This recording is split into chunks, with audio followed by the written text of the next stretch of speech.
વિભાગે આગામી 7 દિવસને લઈને આગાહી કરી છે, જેમાં 7 દિવસ વાતાવરણ સૂકું રહેશે, જ્યારે આજથી 3 દિવસ કચ્છ, પાટણ, બનાસકાંઠા અને સુરેન્દ્રનગરમાં 25થી 30 કિમીની ઝડપે પવન ફૂંકાશે, જેનાથી ધૂળની ડમરીઓ ઉડવાની સંભાવના છે.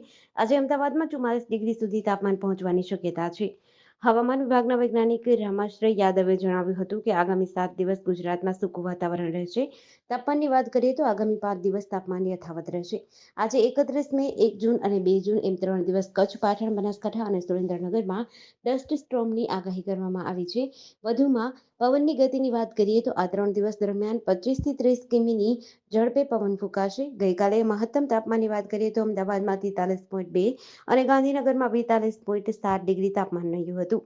આજના તાપમાનની વાત કરીએ તો અમદાવાદમાં 44 ડિગ્રી અને ગાંધીનગરમાં 43 ડિગ્રી તાપમાન રહ્યું, જ્યારે ગઈકાલે રાજ્યમાં સૌથી વધુ તાપમાન સુરેન્દ્રનગરમાં 43.7 ડિગ્રી નોંધાયું હતું.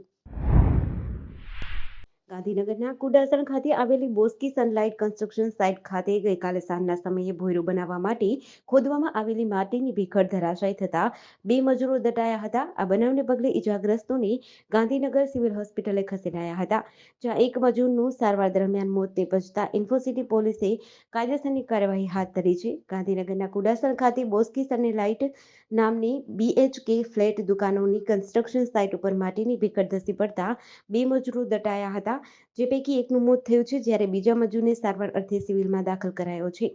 કુડાસણમાં બોસ્કી સનલાઇટ ગામની ફ્લેટ અને દુકાનોની નવીન કન્સ્ટ્રક્શન સાઇટ ઉપર મજૂરો કામ કરતા હતા, ત્યારે ભોંયરું બનાવવા માટે ખોદવામાં આવેલી માટીની ભેખડ ધસી પડતા 2 મજૂરો દટાયા હતા. કન્યાકુમારીમાં વિવેકાનંદ રોક મેમોરિયલમાં પીએમ મોદીની ધ્યાન સાધના ચાલુ છે. પીએમ મોદીએ ગુરુવારે સાંજે લગભગ 6:45 વાગે વિવેકાનંદ રોક મેમોરિયલ ખાતે ધ્યાન શરૂ કર્યું હતું, જે 1 જૂનની સાંજ સુધી ચાલુ રહેશે. પીએમ મોદીએ જ ખડક પર બેસીને ધ્યાન કરી રહ્યા છે, જેના પર વિવેકાનંદે ધ્યાન કર્યું હતું. તેમના 45 કલાકના ધ્યાન દરમિયાન પીએમ મોદી માત્ર લિક્વિડ ડાયટ લેશે અને આ દરમિયાન તેઓ માત્ર નાળિયેર પાણી અને દ્રાક્ષના જ્યુસનું સેવન કરશે. સૂત્રોના જણાવ્યા અનુસાર આ દરમિયાન પીએમ મોદી મૌન ઉપવાસ પણ કરશે અને ધ્યાન ખંડમાંથી બહાર નહીં આવે. વિવેકાનંદ રોક મેમોરિયલ ખાતે પીએમ મોદીના 45 કલાકના રોકાણ માટે ભારે સુરક્ષા સહિત તમામ વ્યવસ્થા કરાઈ છે. બીચ શનિવાર સુધી પ્રવાસીઓ માટે બંધ રહેશે અને ખાનગી બોટને પણ ચલાવવા દેવામાં નહીં આવે. દેશના દક્ષિણ છેડે આવેલા આ જિલ્લામાં 2000 પોલીસ કર્મીઓની ટીમ તહેનાત કરાશે. વિવિધ સુરક્ષા એજન્સીઓ વડાપ્રધાનના કાર્યક્રમ દરમિયાન કડક તકેદારી રાખશે. સુરત જિલ્લાના ઓલપાડ તાલુકામાં ડમ્પર ચાલકો બેફામ રીતે હંકારતા હોય છે, જેના કારણે ભૂતકાળમાં પણ અનેક અકસ્માતો સર્જાયા છે. ત્યારે ફરી એક વખત હાઈવે ચાલક નશાની હાલતમાં જે રીતે ડમ્પર હંકાવી રહ્યો હતો, તે જોતા વાહન ચાલકોના જીવ અદ્ધર થઈ ગયા હતા. 26 જૂનના દિવસે ડમ્પરની પાછળ આવતી એક ફોરવ્હીલની અંદર કોઈ વ્યક્તિએ આ હાઈવાનો વિડીયો ઉતાર્યો હતો. ડમ્પર જે રીતે એક છેડેથી બીજે છેડે રોડની સાઈડ ઉપર હંકારતો હતો, તે જોઈને આશ્ચર્યમાં મુકાઈ ગયા હતા અને વિડીયો બનાવી વાયરલ કર્યો હતો. ડમ્પર જ્યારે ગામમાં પ્રવેશ્યું ત્યારે બે કારની સામે આવી ગયું હતું, પરંતુ સદનસીબે તેની સાથે અકસ્માત સર્જાયો ન હતો, પરંતુ રોડની સાઈડમાં મોપેડ ઉપર ઊભા રહીને વાતો કરતા 2 યુવાનોને ટક્કર મારી હતી. ત્યારબાદ ડમ્પર ચાલકને ગામ લોકોએ રોકી લીધો હતો. કોસમ રોડ ઉપર પીધેલી હાલતમાં સાપની જેમ હાઈવા ડમ્પર હંકારતા ડ્રાઈવરનો વિડીયો સોશિયલ મીડિયામાં વાયરલ થતા પોલીસ જાતે ફરિયાદી બની ગુન્હો નોંધી ડ્રાઈવરની અટકાયત કરી છે. ઉત્તર અને મધ્ય ભારતના ઘણા વિસ્તારોમાં અસાધારણ ગરમી પડી રહી છે. મહત્તમ તાપમાનના વર્ષો જૂના રેકોર્ડ તોડી રહ્યા છે અને દુર્ભાગ્યપૂર્ણ છે કે હવે લોકોના મૃત્યુની પ્રક્રિયા પણ શરૂ થઈ ગઈ છે. દેશની રાજધાનીમાં ગરમીની સાથે સાથે પાણીની પણ સમસ્યા લોકો માટે બની રહી છે. દિલ્હીના ઘણા વિસ્તારોમાં પાણીની ભારે તંગી સર્જાઈ છે. ઘણા વિસ્તારોમાં લોકો પાણીના ટેન્કરો પાછળ ડોલ અને પાઇપ લઈને દોડતા જોવા મળે છે. લોકો પાણીના ટેન્કરને જોતાની સાથે જ તેના પર કૂદી પડતા હોય તેવા વિડીયો સામે આવ્યા છે.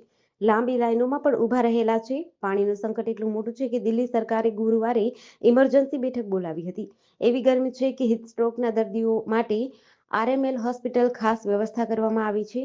ન્યૂઝ એજન્સી ANIએ ગીતા કોલોનીનો એક વિડીયો શેર કર્યો છે, જેમાં એક પાઇપમાંથી પાણી ભરવા માટે લોકોની ભારે ભીડ જોવા મળી રહી છે. દાહોદ જિલ્લાના જાલોદ તાલુકાના કાળીમહુડી ગામે લીંબડી દાહોદ હાઈવે પર ડમ્પર ચાલકે બાઇકને અડફેટે લીધું હતું. બાઇકને જોરદાર ટક્કર મારતા અકસ્માત થયો હતો, જેમાં બાઇક સવાર યુવકનું મોત નીપજ્યું હતું. જાલોદ તાલુકાના કાળીમહુડી ગામે લીંબડી દાહોદ હાઈવે પર ડમ્પર અને બાઇક વચ્ચે અકસ્માત થયો હતો. ડમ્પર ચાલકે બાઇકને ટક્કર મારતા બાઇક સવાર યુવક ડમ્પર નીચે આવી જતા યુવક પર ડમ્પરનું આગળનું વ્હીલ ચડી ગયું હતું, જેથી તેને ગંભીર ઈજા પહોંચતા ઘટના સ્થળે મોત થયું હતું. અકસ્માત થતા આસપાસના લોકો દોડી આવ્યા હતા. અકસ્માત સર્જી ડમ્પર ચાલક વાહન મૂકી ફરાર થઈ ગયો હતો.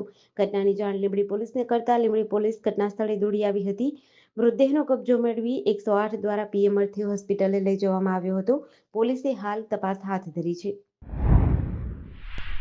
ડોનાલ્ડ ટ્રમ્પ ગુરુવારે કોઈપણ ગુનામાં દોષિત ઠરનારા પહેલા અમેરિકી રાષ્ટ્રપતિ બન્યા છે. રાષ્ટ્રપતિની ચૂંટણી વચ્ચે ન્યૂયોર્કમાં લગભગ 6 સપ્તાહ ચાલેલા ટ્રાયલમાં તમામ 34 આરોપોમાં તેમને દોષિત ઠેરવવામાં આવ્યા છે. પોર્ન સ્ટાર સ્ટોર્મી ડેનિયલ્સે ચૂપ કરવા માટે પૈસા ચૂકવવા અને ચૂંટણી પ્રચાર દરમિયાન બિઝનેસ રેકોર્ડ ખોટા કરવા બદલ ટ્રમ્પ વિરુદ્ધ કેસ પેન્ડિંગ હતા.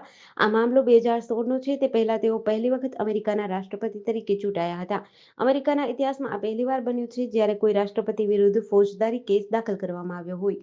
ન્યૂઝ એજન્સી રોયટર્સ અનુસાર કોર્ટે 6 અઠવાડિયામાં 22 સાક્ષીઓની સુનાવણી કરી. આમાં સ્ટોર્મી ડેનિયલ્સનો પણ સમાવેશ હતો. 2 દિવસ સુધી વિચાર વિમર્શ કર્યા બાદ 12 સભ્યોની જ્યુરીએ ટ્રમ્પના દોષિત ચુકાદાની જાહેરાત કરી હતી. ડોનાલ્ડ ટ્રમ્પને શું સજા થશે તેની સુનાવણી 11 જુલાઈના રોજ થશે. દેશના 7 રાજ્યોમાં ગુરુવારે હીટવેવને કારણે 79 લોકોના મોત થયા હતા. તેમાં સૌથી વધુ 44 લોકોએ બિહારમાં જીવ ગુમાવ્યો છે. ઝારખંડમાં 15 લોકો અને ઓડિશાના રાઉરકેલામાં 6 કલાકમાં 10 લોકોના મોત થયા છે. રાજસ્થાનમાં 5 લોકોના મોત થયા છે. છત્તીસગઢમાં 3 અને યુપી દિલ્હીમાં એકનું મોત થયું છે. સારા સમાચાર એ છે કે આ રાજ્યોને આજથી હીટવેવથી રાહત મળશે.